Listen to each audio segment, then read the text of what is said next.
¿Cuán grande es Dios? El aniversario estuvo marcado por ese nombre, sobrenatural, que va a ser pues la conferencia que año a año vamos a estar haciendo. Pero algunas de las cosas que fueron importantes en esta conferencia las voy a citar en este día. Y tal vez un énfasis muy grande que quiero hacer es algo que habló el pastor Frank el día viernes, y él dijo, más como una advertencia, nos dijo, no debemos humanizar a Dios. ¿Qué significa eso? No ponga a Dios en sus parámetros, no ponga a Dios en sus pensamientos, en esos pensamientos que son limitados. No encasille a Dios, no sé si todos me entienden esa palabra, encasillar, encuadernar, dejar allí como en un formato específico a Dios. ¿Por qué razón? Porque Él es Dios.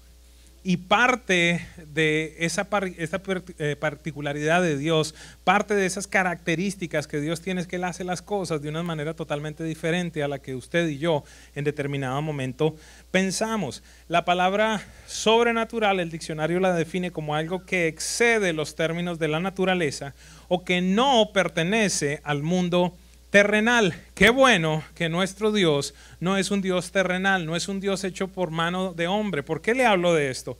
Porque existen diferentes creencias, existen diferentes fes, si lo pudiera llamar de alguna manera, porque evidentemente tienen fes, y el día de hoy hablaba, por ejemplo, respecto a uno de los dioses que hay en India. Ellos tienen millones de dioses, pero uno de manera particular me ha llamado siempre la atención porque es el Dios sordo.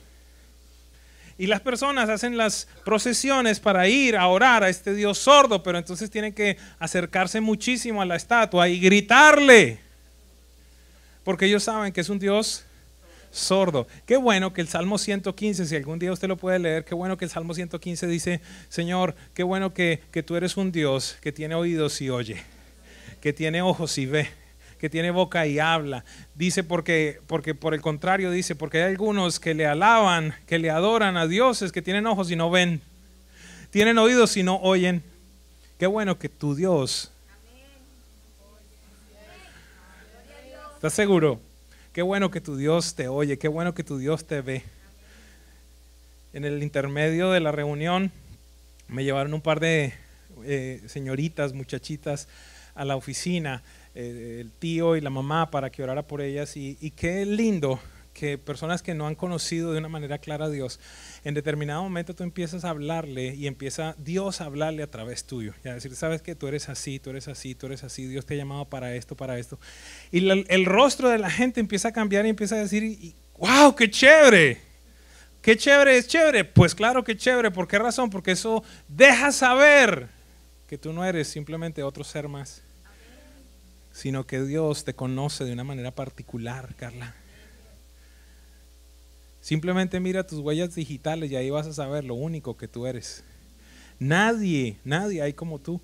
Y Dios se tomó el tiempo de marcar cada una de esas rayitas de tus huellas digitales. Pero yo creo que aún nosotros no dimensionamos cuán grande es nuestro Dios. Y mi propósito esta tarde es de alguna manera tratar de compartirles al respecto. Isaías 55, 8 y 9 dice, porque mis pensamientos no son los de ustedes, ni sus caminos son los míos, afirma el Señor. Mis caminos y mis pensamientos son más altos que los de ustedes, más altos que los cielos sobre la tierra. Imagínense la distancia que hay entre el cielo y la tierra. Y Dios dice, esa es la diferencia que hay entre la manera como ustedes piensan y la manera como yo pienso. Por ejemplo, nos encontramos con Moisés saliendo de la esclavitud con el pueblo de Israel, y están saliendo a un desierto y se encuentran con el primer problema grandioso allí delante de ellos, un mar. Y pues imagínense, si usted tiene que cruzar un mar en la naturaleza humana, ¿usted qué piensa? Necesitamos un barco. Necesitamos, ni siquiera es un crucero, imagínate, eran millones de personas, yo no sé cuántos barcos necesitaban. Entonces en la mente humana lo que decimos es que necesito resolver de esta manera, vamos a necesitar un barco. Pero Dios dice, no se preocupen, mis pensamientos, Moisés, son muy diferentes a los tuyos. Y entonces me llama tanto la atención ahí en Éxodo 14, Éxodo 15, que Moisés está ore delante de Dios, hasta que llega un momento en que lo aburre. Y Dios le dice, pare de orar. No como la cosa esa de pare de sufrir, pero es de pare de orar. Qué tremendo que sea tanta la insistencia nuestra que Dios nos tenga que decir en determinado momento, ¿sabe qué? Pare de orar. Y le dice, ¿por qué me clamas a mí? Para de orar, dile al pueblo de Israel que marche. Dile al pueblo de Israel que marche. Y entonces lo complejo que era aquí, que en los pensamientos humanos quizás la solución que era un barco. Pero Dios dice, no se preocupen. Yo voy a hacer un camino en medio del océano. Y ustedes van a pasar por ahí.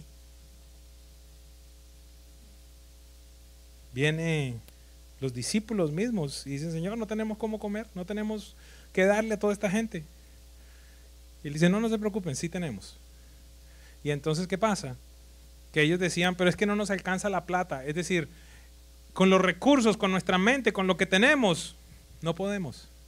Y él les dice, no se preocupen, acomódenlos y vamos a traer lo que tenemos, lo vamos a bendecir y todo el mundo va a comer.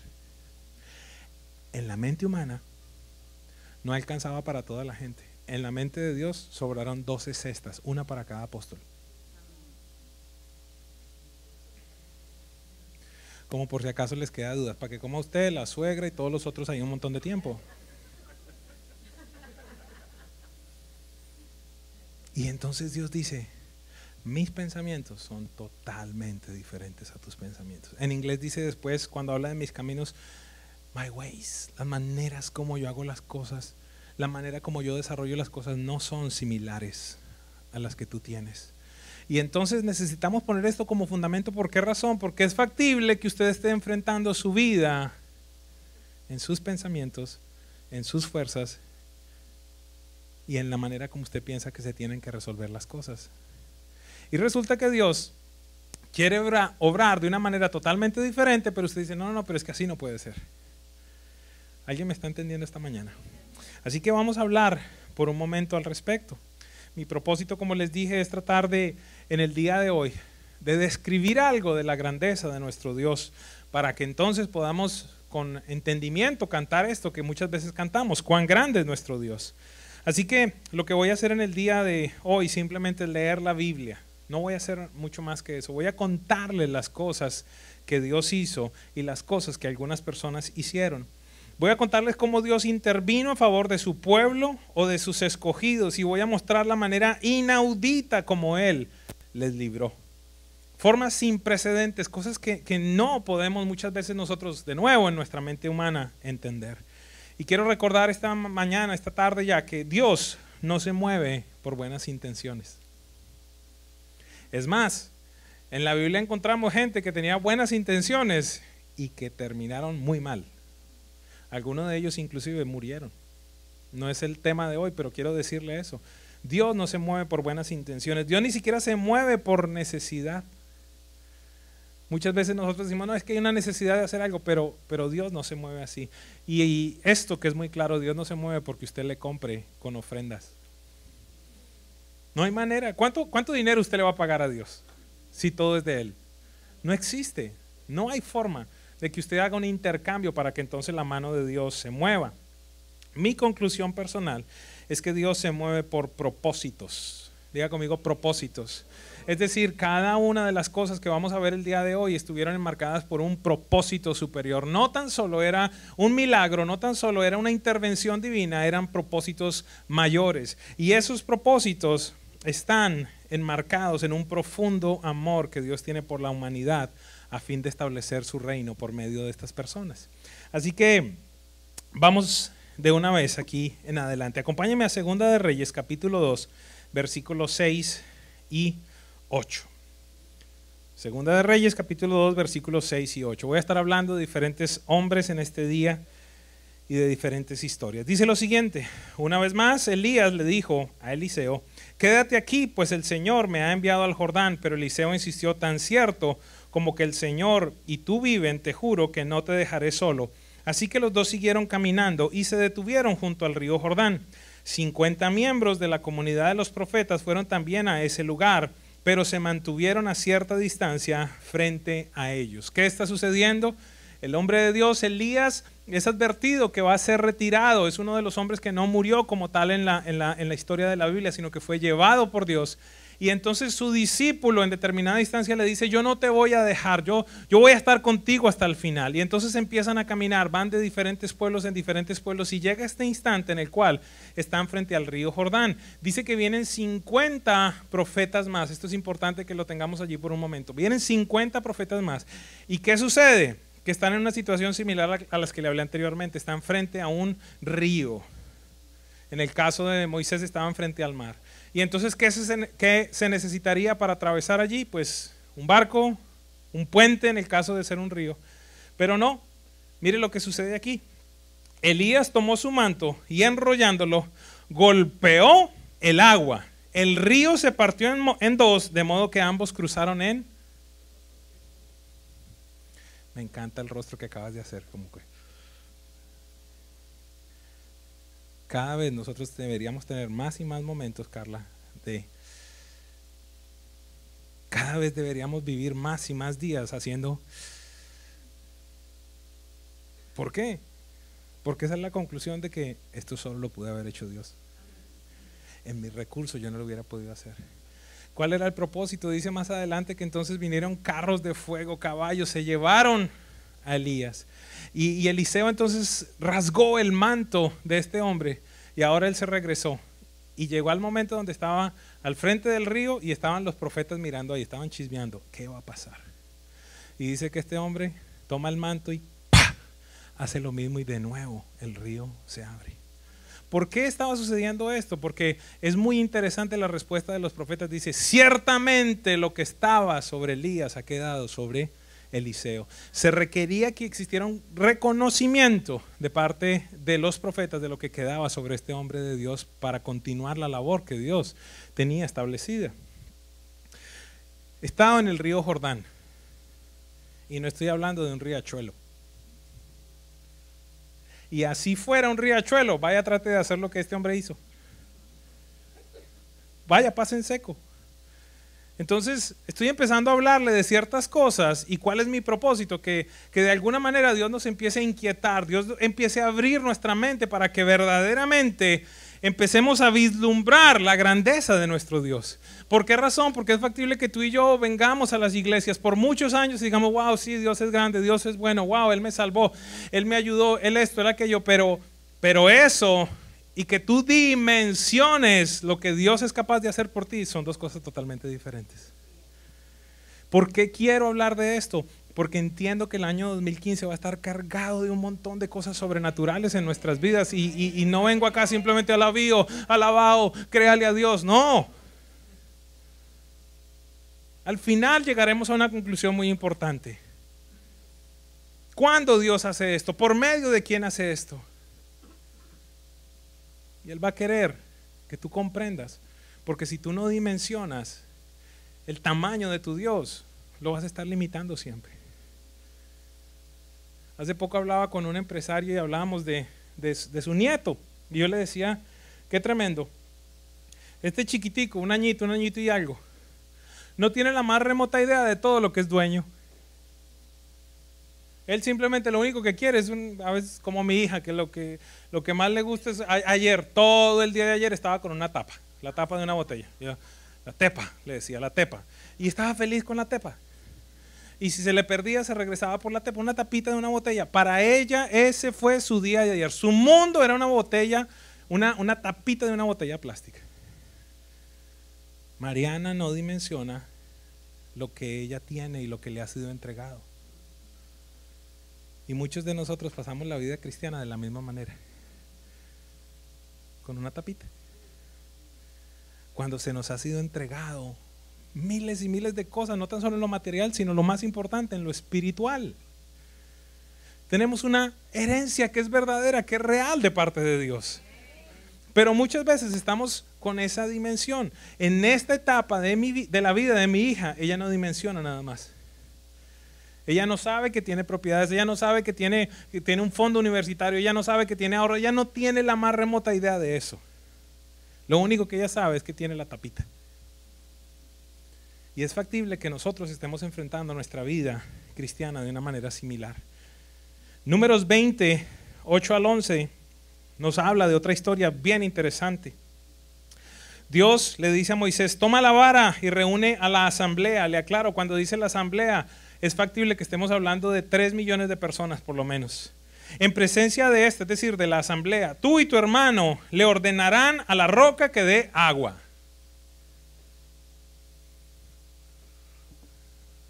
Me encanta la cara. ¿Agua? ¿Roca? ¿Usted ha visto la gente que le habla a las plantas? ¿Sí? Y que se ponen bonitas las plantas y todo esto. Ok, vaya, póngase a hablarle a una piedra.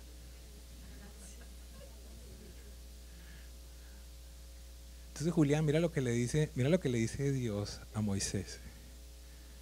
Dígame si Dios no es grande. Le dice, vaya, párese al frente de la roca y háblele a la roca para que dé agua. ¿Y qué tanta agua, Señor? Suficiente como para darle de beber a 3 millones de personas y al ganado.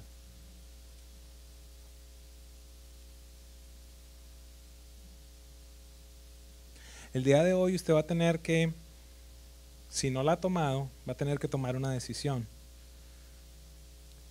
O cree la Biblia completa,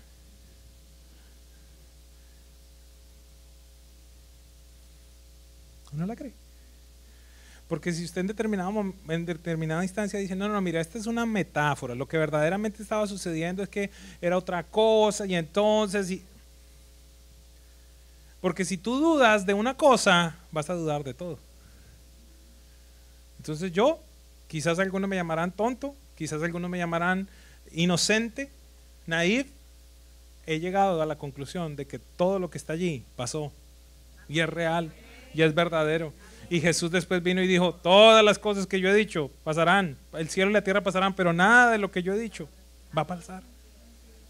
Vas a tener que tomar una decisión. Entonces dice allí que evidentemente acá hay otra enseñanza totalmente diferente, pero no me voy a meter allí. Dice, tal como el Señor se lo había ordenado, Moisés tomó la vara que estaba ante el Señor. Luego Moisés y Aarón reunieron a la asamblea frente a la roca y Moisés dijo, escuchen, rebeldes, ¿acaso tenemos que sacarle agua de esta roca?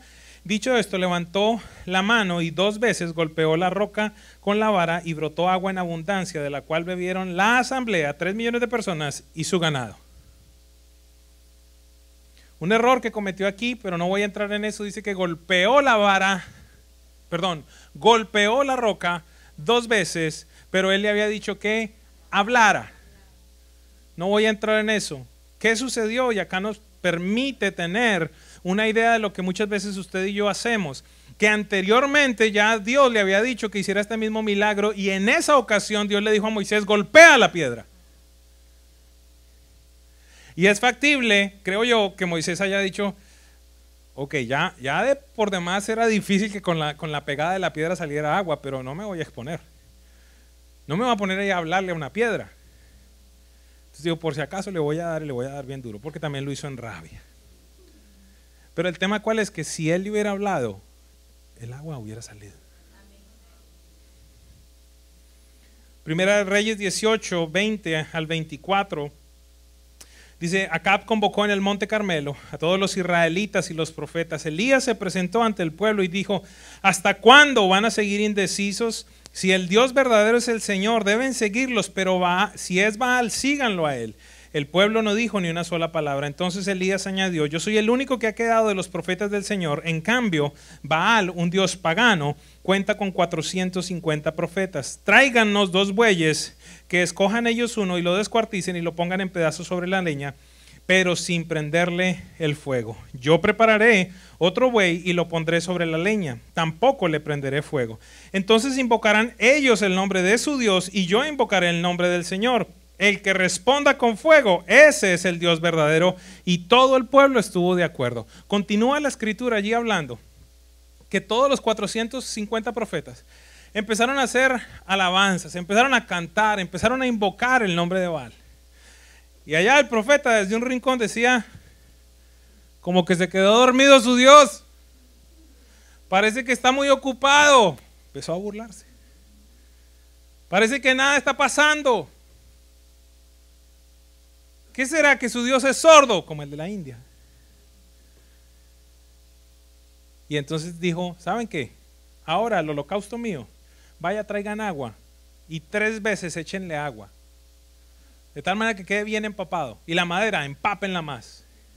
Y dice el verso 36, a la hora del sacrificio vespertino el profeta Elías dio un paso adelante y oró así: Señor, Dios de Abraham, de Isaac, de Israel, que todos sepan que hoy tú eres Dios en Israel y que yo soy tu siervo y que, escúcheme, y que he hecho todo esto en obediencia a tu palabra.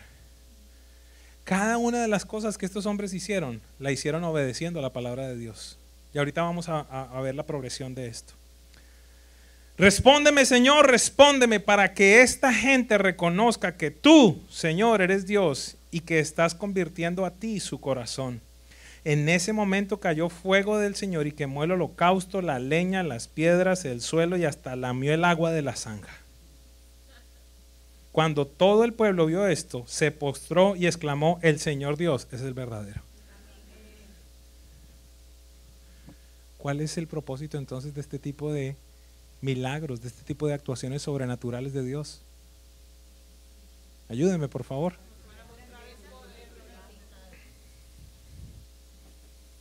Si usted ve, el propósito fundamental de todo esto es que otros crean en Él.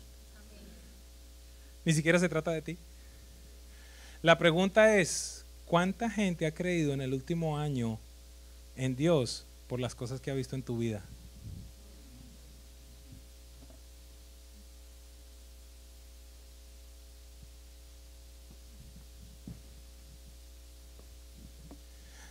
Porque el eslogan que Dios nos dio es equipando para una vida. Si no estamos viviendo esa vida sobrenatural, no estamos cumpliendo el propósito que Dios nos dio. ¿Qué es lo que tienes que hacer con tu testimonio, Caro? Empezar a divulgarlo, hablarle, contarle a toda la gente lo que está sucediendo. ¿Cuánta gente hay que necesita un milagro de una sanidad como la tuya? Me voy a quedar entonces yo callado. No voy a decir lo que Dios ha hecho. ¿Alguien me sigue? Pero el tema es que si no tienes nada nuevo para contar, es factible que el tamaño de tu Dios sea así de grande. Porque eso significa que todo lo que estás logrando, lo estás logrando en tus fuerzas. Que todo lo que has logrado, en ningún momento Dios ha intervenido. Ay, ay, ay.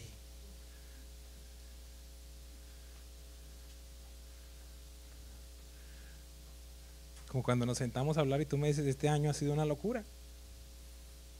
Estoy terminando con cosas que yo ni sé cómo sucedió. Ahora entonces tengo esto y me vale menos que antes. Esas son las cosas que necesitamos experimentar. Pero si tu vida no tiene emociones, si tu vida no tiene esos highs, si tu vida no tiene esos momentos de intervención de Dios, es factible que tú hayas humanizado a Dios.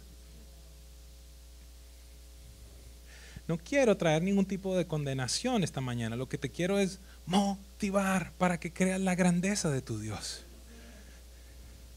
Tu Dios no está muerto. Tu Dios no es un viejito ahí que escribió un libro porque no tenía nada más que hacer.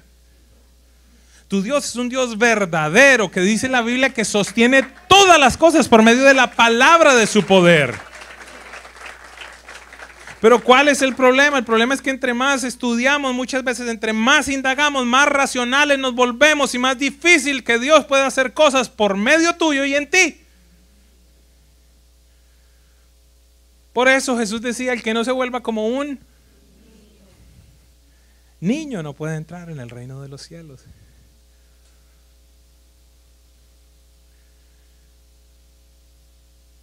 Un niño.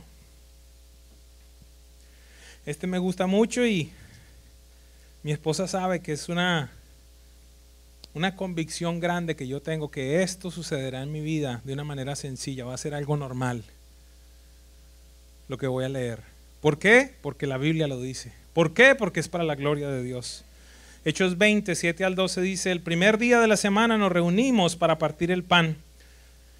Como iba a salir el día siguiente, Pablo estuvo hablando a los creyentes y prolongó su discurso hasta la medianoche. Pablo era de los que predicaba largo. No, aquella iglesia de Pablo no era la de 28 minutos de venga y en una hora salimos. No, él predicaba largo.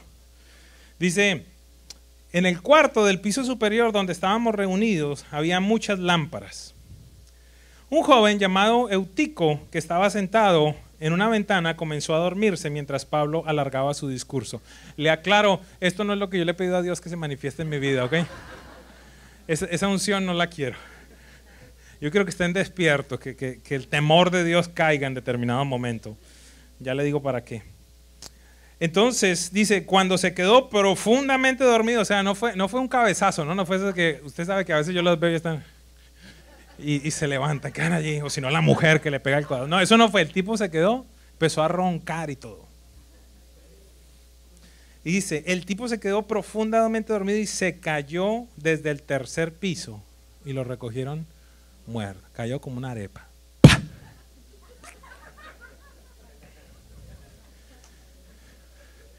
¿Qué es lo que dicen los pensamientos humanos? Resurrección, llamen al 911, ¿verdad? Eso es lo que dice, porque muchas veces ni sabemos cómo vamos a actuar ante algo como eso. El tipo cayó muerto. Entonces Pablo dice, perdónenme un momento. Pablo bajó, se echó sobre el joven, lo abrazó y dijo, no se alarmen, les dijo, está vivo. Luego volvió a subir, partió el pan, comió y siguió hablando hasta el amanecer. Esto es lo que yo quiero en las reuniones. Básicamente, el tipo se murió o lo traen muerto. Vamos a resucitarlo y seguimos. Hello. Yo me llevaba a mi esposa a la morgue. Un día que estaba un señor que había muerto y le dije, camina, vamos a meternos. Y vamos a orar. ¿En serio? Claro. En serio, que sí les estoy hablando. Delante de Dios les digo. Después Dios me enseñó por qué no se resucitó. Pero si Dios me habla que yo vaya e interrumpa la muerte de alguien por los propósitos eternos de Dios, yo voy a ir, no me importa hacer el ridículo. La cosa es que usted dice, ay sí, si no se levanta, le digo, ¿y si se levanta? Póngame eso. Hace poco estaba en una conferencia, fue hace varios años, y la estaba viendo, yo no estaba, la estaba viendo. Y de pronto llegó un predicador con botas texanas. Estaba todo vestido de negro y con la cosita que utilizan acá como los vaqueros. Y entonces él estaba predicando al lado de todos los otros pastores famosos. Entonces él mismo dice, yo no uso vestido caro, ni zapatos bonitos, ni tengo avión privado, comparándose con los otros. Dice, lo único que yo sé es lo siguiente. En los últimos años me han llamado a orar por 5.700 personas muertas. Dice, 4.900 continúan muertas, dice. Yo no sé si usted entendió. El tipo ha resucitado 800 personas.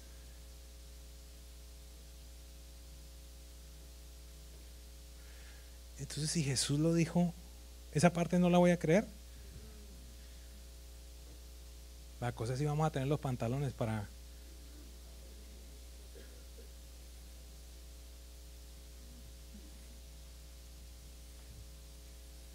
Entonces Pablo aquí, un momento, tengo que resucitarlo, va, lo resucita, ok, como iba hablando, vuelvan a abrir la Biblia ahí en normal. Primera de Reyes 17:1, mire este.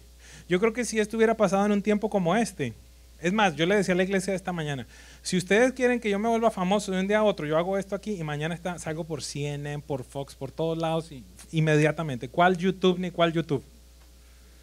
O si no, lo subimos a YouTube y se vuelve viral. Imagínense que yo salga diciendo esto. Primera de Reyes 17:1. Ahora bien, Elías, el de Tisbe de Galaad, fue a Acab y le dijo lo siguiente: tan cierto como que vive el Señor, el Dios de Israel, a quien yo sirvo, te juro que no habrá rocío ni lluvia en los próximos 3 años hasta que yo lo ordene. Imagínense que uno salga por televisión diciendo eso. Y que empiece a pasar 1 mes y medio, 2, 3 años pasaron acá. Y dice después que él volvió a orar y llovió.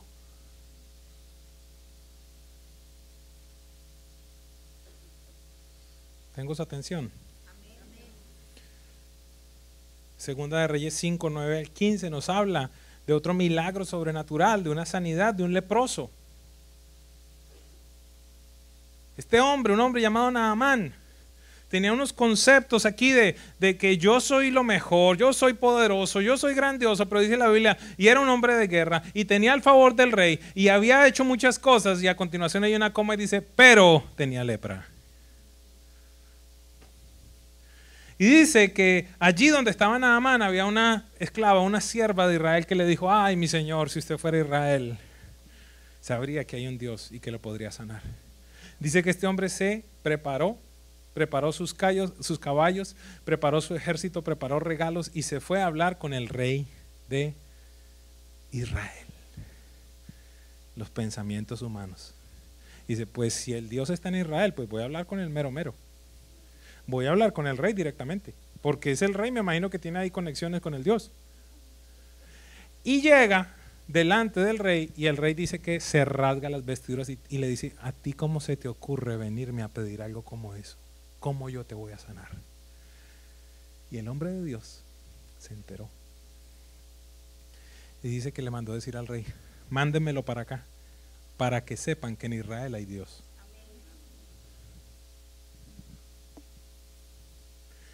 Pero a muchos de nosotros nos dicen, fulano está enfermo. Uy, yo le digo al pastor, bueno, yo salimos corriendo. La actitud nuestra debería ser, tráigamelo. ¿En dónde está? Venga, le ponemos las manos, venga, vamos a orar. ¿Alguien me está siguiendo esta mañana? No me hagan sentir como que estoy predicando locuras. Sí, son locuras. Son locuras de Dios. Dice la Biblia que Dios nos salvó con la locura del Evangelio.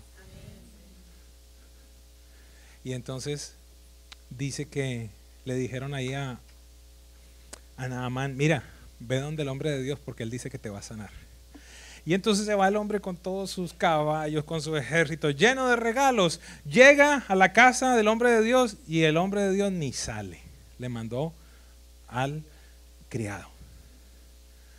Vaya y dígale al que llegó que se vaya al Jordán y se zambulla 7 veces y va a quedar sano. En buen colombiano, a Naamán le sacó la piedra eso. Dice que el tipo se puso, pero bravo, en serio, dice la Biblia eso. Dice, ¿qué se cree este tipo? ¿Acaso en Damasco no hay mejores ríos que este riachuelo cochino de Israel? Y se fue bravo, enfurecido. ¿Por qué razón? Allí nos dice por qué. Porque dice, Naamán decía para sus adentros, yo pensé, diga conmigo, yo pensé. Ese es el problema. Ese es el problema, que muchas veces nosotros pensamos, tan obediente, mi amor, gracias. Mire, escúcheme. Como niños, como niños. Mire, ese es el problema, que yo pensé. Es que yo creo, y está bien, yo no les estoy hablando de ser locos y de no tener presupuestos, por ejemplo, de no tener un plan de acción, pero lo que les quiero decir es que el Dios que nosotros servimos es sobrenatural y muchas veces hará cosas que no son lógicas.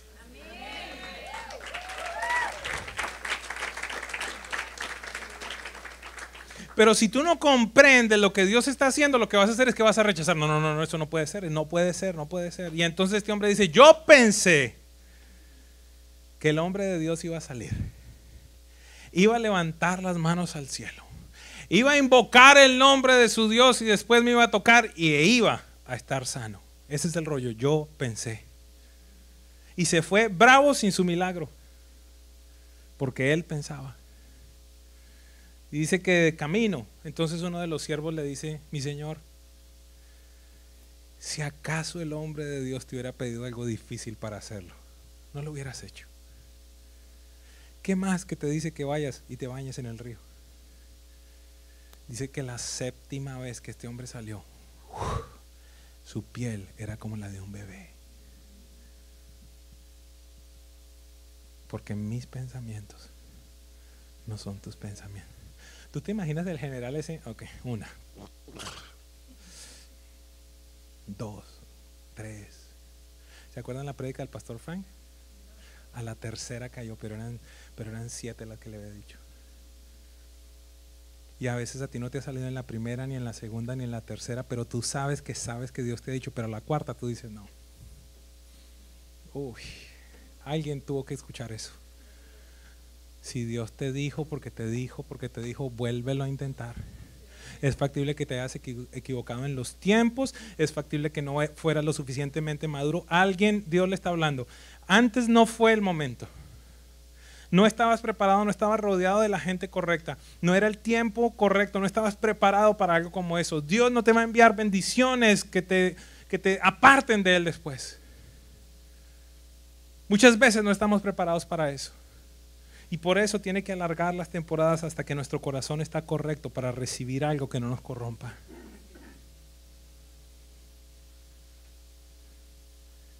Y la séptima vez quedó totalmente sano. Vamos terminando. Segunda de Reyes 4, del 42 al 44, nos habla de la primera vez que hay una multiplicación de panes. Y recuerde, hasta este momento no le he mencionado a Jesús. Porque sería muy sencillo que mi prédica estuviera fundamentada en todo lo que hizo Jesús. ¿Por qué? Porque usted dice, claro, es el Hijo de Dios, es Dios encarnado, Él hizo todas estas cosas. Hasta este instante no le he hablado ni una sola vez de una obra o de un portento que hubiese hecho Jesús. Pero aquí en Segunda de Reyes 4, del 42 al 44, nos habla de cómo Eliseo multiplicó también el pan. Tal cual lo hizo Jesús más adelante.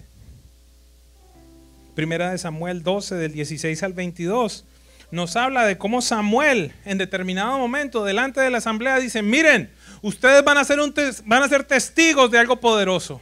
Hoy les voy a demostrar algo grandioso. Voy a orar. Y a pesar de que ha existido una sequía tremenda, hoy voy a orar y Dios va a abrir los cielos y va a llover.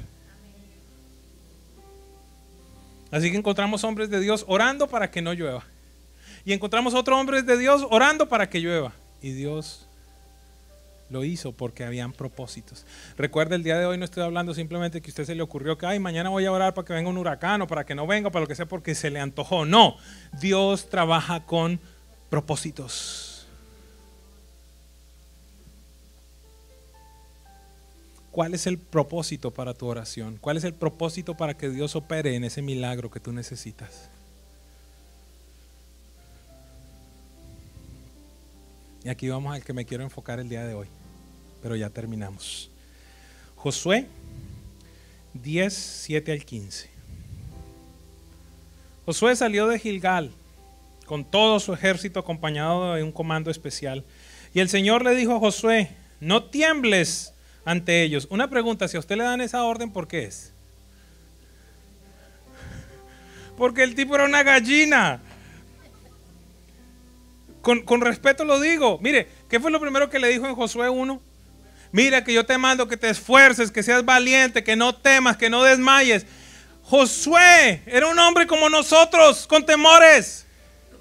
¿Usted piensa que acaso yo me levanto acá y digo, ay, sí vamos a levantar 2 millones o 3 millones? Ay, así, sencillo. A mí me tiemblan las rodillas. A mí me tiemblan las rodillas pensar que Dios nos va a entregar una iglesia de miles.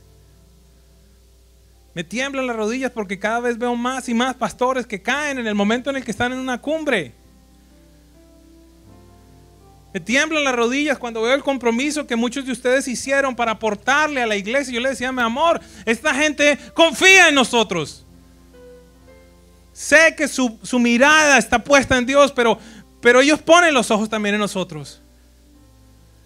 Usted, no sé si comprenden, es un temor de obrar de la manera correcta, de estar dependiente de Dios. Y a este muchacho Dios le entrega todo un ejército toda una nación para que vaya y conquiste ciudades donde él advertía que eran países 7 veces más grandes que ellos. Y Dios se presenta delante de él y le dice, no tiembles. Qué lindo es Dios, amén. Qué lindo es Dios. Que a un hombre con tantas debilidades y con tantas falencias y con tantos problemas le dice, ¿sabes qué? No tiembles. No tiembles ante ellos, pues yo te los entrego y ninguno de ellos podrá resistirte. Después de marchar toda la noche desde Gilgal, Josué los atacó por sorpresa. A su vez el Señor llenó de pánico a los amorreos ante la presencia del ejército israelita. Y este les infligió con tremenda derrota en Gabaón. A los que huyeron los persiguieron por el camino a Bet-Jorón y acabaron con ellos por la vía que va a Aseca y a Maqueda. Escúcheme esto. Mientras los amorreos huían de Israel en Bet-Jorón y en Asaquea, el Señor mandó del cielo una tremenda granizada que mató a más gente de la que el ejército israelita había matado a filo de espada.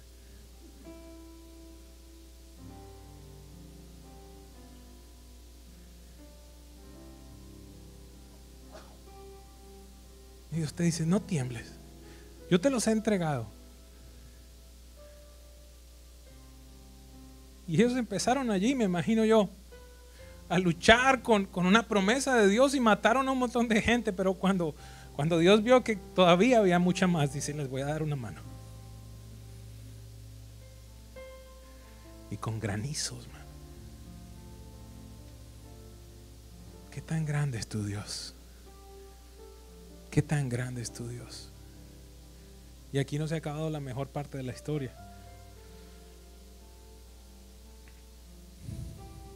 El Señor mandó del cielo una tremenda granizada que mató a más gente de la que el ejército israelita había matado a filo de espada. Verso 2, este verso me impactó. Y yo le pido a Dios que esto se quede grabado en su mente. Ese día en el que el Señor entregó a los amorreos en las manos de los israelitas, Josué le dijo al Señor en presencia de todo el pueblo: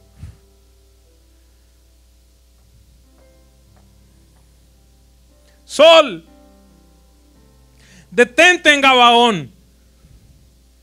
Luna, para sobre Ayalón.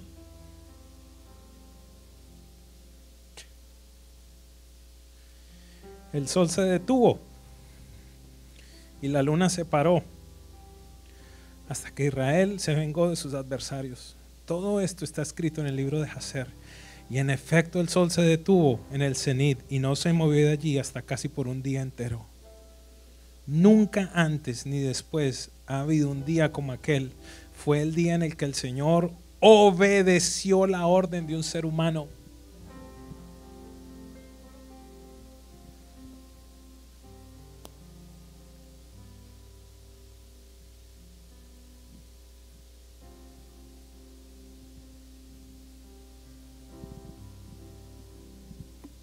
Just beyond.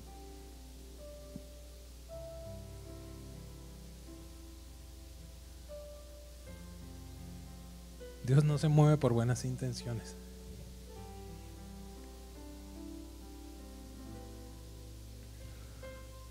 El propósito de que Josué se levantara a detener el sol no es que quería broncearse más.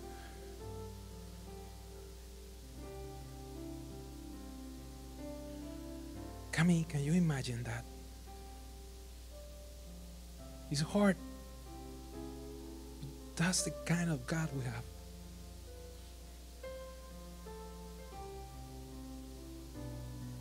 Creo que por eso Jesús dijo: si ustedes tuvieran la fe como un granito de mostaza, le dirían a esa montaña: échate en el mar.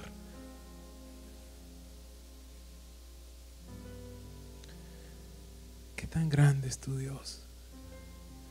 Yo soy el primero que aprende. Usted no se imagina todo lo que Dios me reta con esto. Pues, Señor, yo no te quiero limitar. ¿Quién soy yo para limitar lo que tú quieres hacer? ¿Quién soy yo?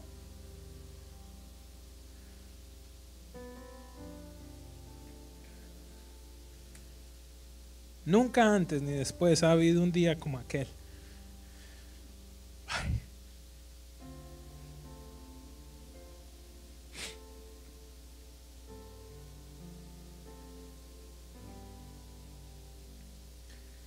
Usted lee eso.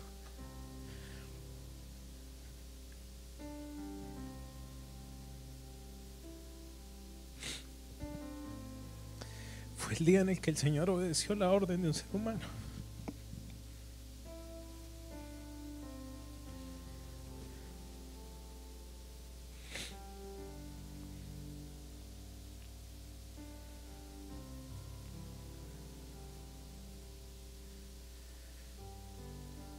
No cabe duda, dice allí, que el Señor estaba peleando por Israel.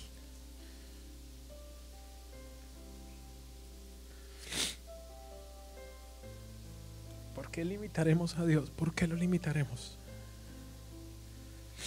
Moisés le dice a Dios: Señor, ¿en qué reconocerán que somos tu pueblo? Si no es en que tú vayas con nosotros. ¿Qué diferencia hay entre tu vida y la mía y la gente que no tiene a Jesús? ¿Qué diferencia hay? Y cierro con esta pregunta: ¿qué tienen en común todos estos milagros? ¿Qué tienen en común?, me preguntaba yo. Y este es el... Gracias, amor. Este es el verso que tiene el corazón de esta enseñanza. Si usted me acompaña por un momento al Salmo 40, y vamos a leer desde el 1 hasta el 5.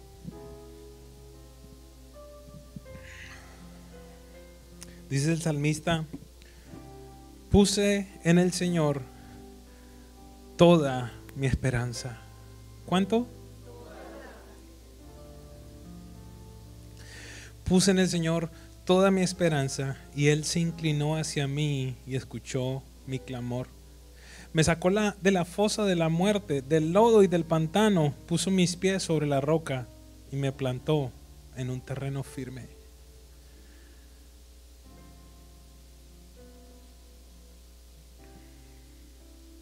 Esa es la clave de todo.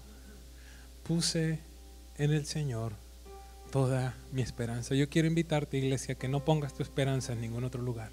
No pongas tu esperanza en el pastor de esta congregación, no pongas tu esperanza en Presencia Viva, no pongas tu esperanza en el gobierno, no pongas esperanza en el Social Security, no pongas tu esperanza en el IRA, no pongas esperanza en que consigas un hombre, no pongas esperanza en que consigas una mujer, no pongas esperanza en que tu hijo entonces se gradúe y te mantenga.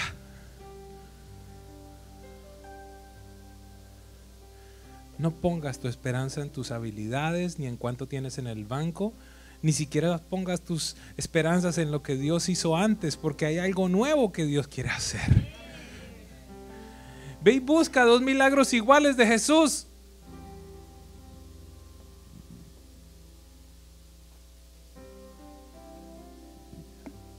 Puse en el Señor toda mi esperanza. Él se inclinó hacia mí y escuchó mi clamor. Me sacó de la fosa de la muerte, del lodo y del pantano, y puso mis pies sobre la roca y me plantó en terreno firme. Aquellos que tienen dificultades para alabar a Dios, para cantarle, para levantar sus manos, para abrir sus emociones. Miren lo que Dios causa cuando Él produce estos milagros en tu vida. Mira lo que Él causa. Dice que después de que te pone en un terreno firme, que después de que te pone sobre la roca, dice: Él puso en mis labios un cántico nuevo, un himno de alabanza a nuestro Dios. Oh, porque cuando tú sabes, cuando tú sabes, Faruq, que deberías estar todavía en una silla de ruedas, que no se te olvide quién fue el que lo hizo. Y que no se te olvide que eres un testimonio vivo y que tienes una vida rendida a Él. Que no se te olvide eso. Dios no te sanó simplemente para que estés bien y para que vivas una buena vida.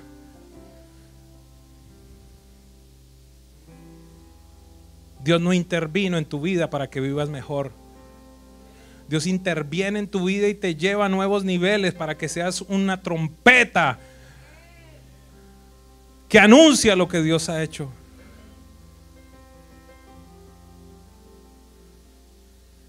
Pero se nos olvida.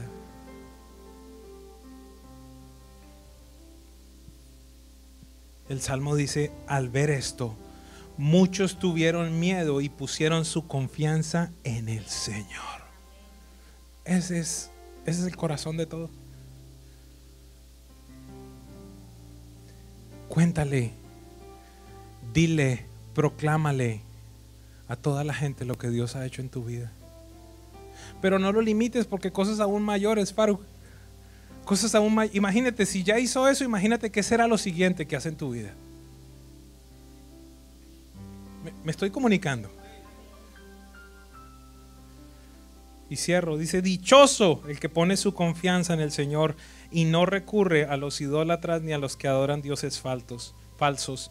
Muchas son, Señor mi Dios, las maravillas que tú has hecho. No es posible enumerar tus bondades en favor nuestro. Si quisiera anunciarlas y proclamarlas, serían más de lo que puedo contar. ¿Cuál es mi respuesta a la pregunta que les hice? ¿Qué es lo que encuentro común en todos estos milagros? A mi manera de ver, un Dios todopoderoso y seres humanos comunes y corrientes que ponen toda su confianza en el Señor. Quiero cerrar dándote aliento. Santiago 5, 17 y 18. El día de hoy hablamos mucho de un hombre llamado Elías. Dice, Elías era un hombre con debilidades como las nuestras. ¿Cómo era Elías? Diga conmigo, un hombre con debilidades. Con fervor oró que no lloviera y no llovió sobre la tierra durante 3 años y medio. Volvió a orar y el cielo dio su lluvia y la tierra produjo sus frutos. Diga conmigo, gente común y corriente que ponen toda su confianza en el Señor.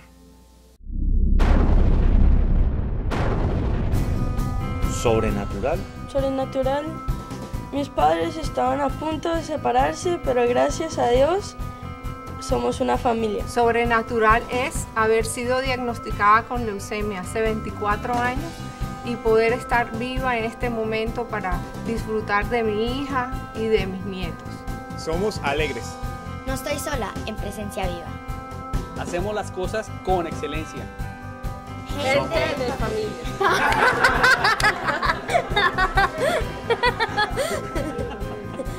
Sobrenatural, que en octubre del 2010 fui diagnosticada con lupus y hoy estoy completamente sana. Somos generosos. Sobrenatural es haber sufrido un atentado en el año 92 que no pudo cegar mi vida ni mi relación con Dios. Gente de propósito. Somos adoradores. Somos emprendedores. Tenemos mentalidad generacional. Somos soñadores. En Presencia Viva hay un lugar para todos.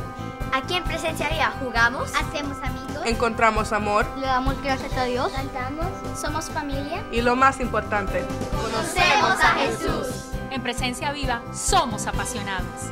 Nuestro propósito es entrenar y capacitar a las futuras generaciones para que sus vidas honren a Dios.